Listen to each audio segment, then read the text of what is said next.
জায়গাটা অনেক সুন্দর, সকালবেলা ঠান্ডা পরিবেশ। এই যে আমার পিছনে, এটা হচ্ছে আমার পিছনের অংশ। চলেন শকত ভাই একটু হেঁটে আসি। চলেন ভাই চলেন, আমরা একটু ওমানে। ওয়ালাইকুম সালাম। এই যে আমাদের রোকন ভাই, প্রচুর ঠান্ডা। মাশাআল্লাহ আমরা আসছি ওমানের একটি গ্রামে, যেটা সংযুক্ত আরব আমিরাতের ফুজেরা শহরের ভিতরে। অনেক সুন্দর একটি গ্রাম, মাশাআল্লাহ, আল্লাহ বরকত দান করুক। আর আমরা এসে সবাই অনেক খুশি আলহামদুলিল্লাহ। এখানে আসার পর থেকে অনেক ভালো লাগছে। আর চারপাশে পাহাড় বেষ্টিত একটি পাহাড়ের পাদদেশে আমরা অবস্থান করছি। কম করে হলেও 1000 খানেক মানুষ হবে, বিভিন্ন দেশের বিভিন্ন ন্যাশনালিটির। আরও এখানে বিভিন্ন ধরনের রুমের ব্যবস্থা করতেছেন। পরবর্তীতে এখানে এসে রুম রেন্ট নিয়ে থাকা যাবে। এখানে একটা কবরস্থান রয়েছে। হ্যাঁ, যেটা হচ্ছে একটা কবরস্থান রয়েছে এবং মহিলা আর পুরুষের জন্য আলাদা করে ওয়াশরুম, বাচ্চাদের প্লেগ্রাউন্ড এবং ক্যাম্পিং এর জন্য বিশাল জায়গা রয়েছে এখানে। হ্যাঁ মাশাআল্লাহ, অনেক সুন্দর এবং মনোরম পরিবেশ। আমরা গতকাল রাত্রে পুরো রাত এখানে এনজয় করেছি। সকালের নামাজের পর এখন যখন সূর্য উঠেছে, আমরা একটু গ্রামটা ঘুরে দেখবো সবাই মিলে ইনশাআল্লাহ। হ্যাঁ চলেন ঘুরে আসি। চলেন ওয়াসিম ভাই। যে সূর্য উদয় হচ্ছে, এটা হচ্ছে আমাদের সোহেল। আসসালামু আলাইকুম। ব্লগার ইনশাআল্লাহ। যদি আমি আপনাদেরকে উপর থেকে ভিউটা দেখাই, তাহলে এ হচ্ছে পুরো পাহাড়ের পাদদেশে। এগুলো নতুন নতুন গেস্ট হাউস হচ্ছে। এটা হচ্ছে ওয়াশরুম, এ হচ্ছে ভিউ। এদিকে পাহাড়,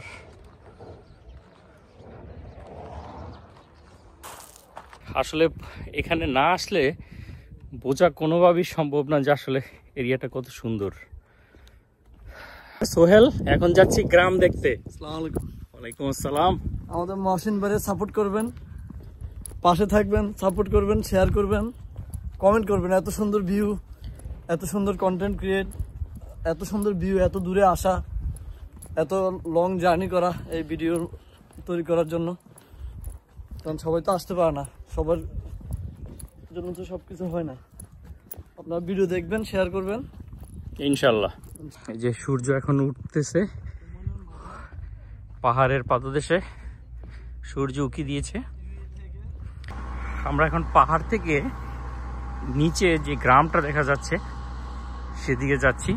এই যে এটা হচ্ছে গ্রাম। এরকম ছোট ছোট অনেকগুলো গ্রাম আছে এখানে। এই যে কি সুন্দর দেখেন গ্রাম, চারপাশে প্রাকৃতিক পরিবেশ। চলো আমরা একটু গ্রামটা ঘুরে ঘুরে দেখি। এখানে মনে সম্ভবত একটা কালভার্ট হচ্ছে, আচ্ছা, নিচে পানি ফ্লো করার জন্য। খুব ফ্রেশ পানি মনে হচ্ছে। হ্যাঁ, পানিগুলো সম্ভবত কোনো ঝর্ণার পানি, খুব ফ্রেশ। পরিবেশটা দেখে মনে হচ্ছে যে বাংলাদেশের মতো। কলা গাছ, আম গাছ, আম গাছও আছে, আম গাছ, খেজুর গাছ, পেঁপে গাছ। এগুলো হচ্ছে ওমানের ছোট ছোট বাড়ি। সামনে একটা মসজিদ দেখা যাচ্ছে, যদিও এটা স্থানীয়দের সম্ভবত নামাজ পড়ার জন্য এই মসজিদটা করা। বাড়িগুলো দেখলে বোঝা যায় যে এগুলো পাথরের তৈরি। এই যে পাথরের তৈরি, ছোট ছোট পাথরকে বসিয়ে এগুলো করা হয়েছে। এখানকার বাড়িগুলো পাহাড়ের উপরে।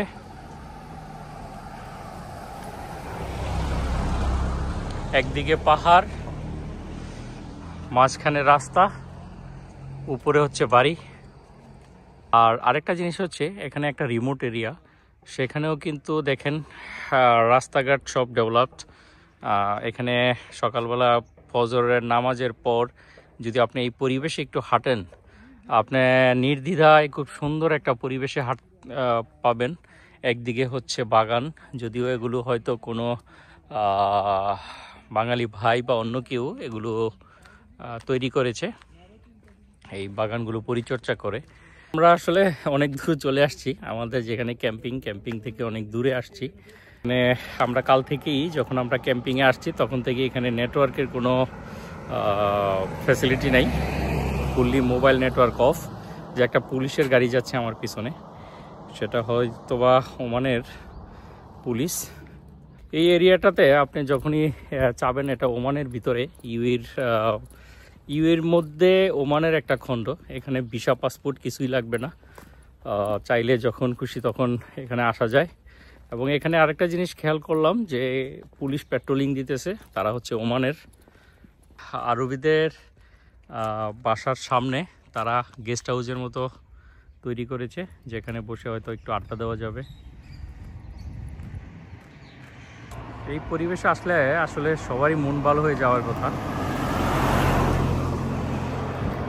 খুব সুন্দর সুন্দর স্থাপনাও আছে এখানে। এই যে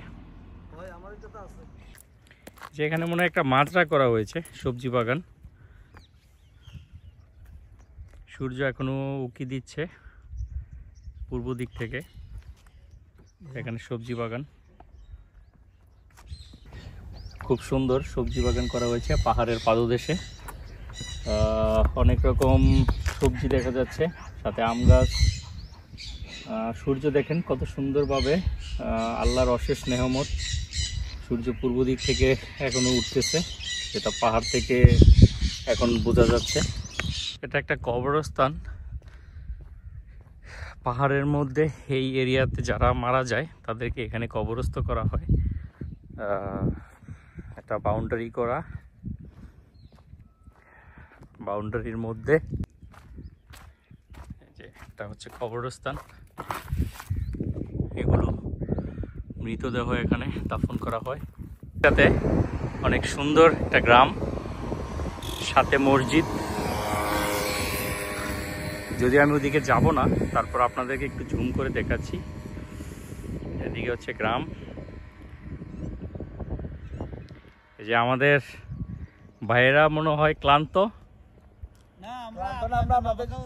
আপনাদের জন্য অপেক্ষা করছি, মনে করছি আপনাকে হারিয়ে ফেলছি, আপনি আর আমাদের পথে আর আসবেন না। না না না, সোহেল কোথায়? সোহেল আসতেছে। আছে সোহেল, এমনি আছে তো না? হ্যাঁ ভালো আছে। হ্যাঁ ভালো আছে।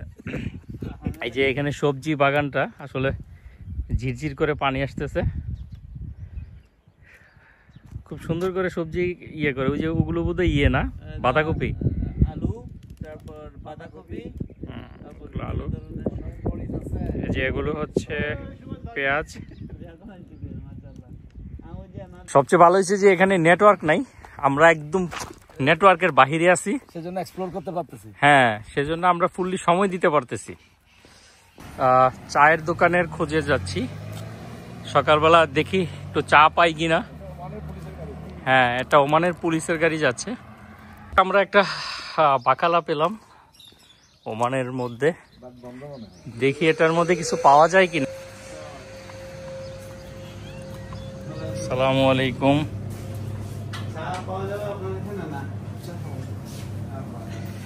আমাদের বাঙালি ভাই ওমানের মধ্যে। দেশে কত বছর যাবত এখানে? 6 বছর। কিরকম ব্যবসা?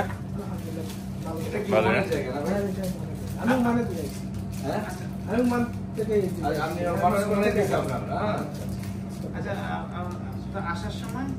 আসার সময় আমি তো আসছিলাম 2019-এ। এ সময় তো বর্ডারের সমস্যা ছিল না। এখন দাদু তো সিলেটের মনে হচ্ছে। জি, আমি সিলেট। আমার মাতে মনে হয়েছিল না, ওই সিলেটের আমাদের সাজ্জাদের মৌলভীবাজারের আছে। আমিও মনে করি। হ্যাঁ, ওই যে তাহলে সাজ্জাদের যাওয়ার সময় এখানে নিয়ে আসবো। এখানে মনে করেন 98% সিলেট। হ্যাঁ, এই মেদা মানে ওমানের জায়গাতে। এটা মাথা জায়গা। আচ্ছা, তাহলে আপনি যদি এখন ইয়াতে যান, ওমান ওই পারে যান, আর আসতে পারবেন না? আসতে পারবো বলতে আমার আরবি যদি কোনো সিস্টেম। আপনি তো ইউতে যেতে পারেন ইজিলি। আমি তো ফুজারা টুজারাতে ইজিলি, আপনার জন্য ভিসা লাগে না। না, আমার ওমান এমন ইমারত আরবি ভিসা এখানে থাকলে যাও তো। এখানে থাকলে আমি ইমারত তোমার 2 জায়গাতেই চলতে পারবো। আচ্ছা, এটা দেখাইলে হবে না? ইমারতেও সমস্যা নাই। আচ্ছা, তাই সুন্দর। এটা কি ডুয়েট ন্যাশনালিটি না শুধু? বুঝছি। এটা জায়গার নাম তো লেখা আছে না? হ্যাঁ, সুলতান অফ ওমান। এটা যেতে ইউই রিলেটেড জায়গা, সেজন্য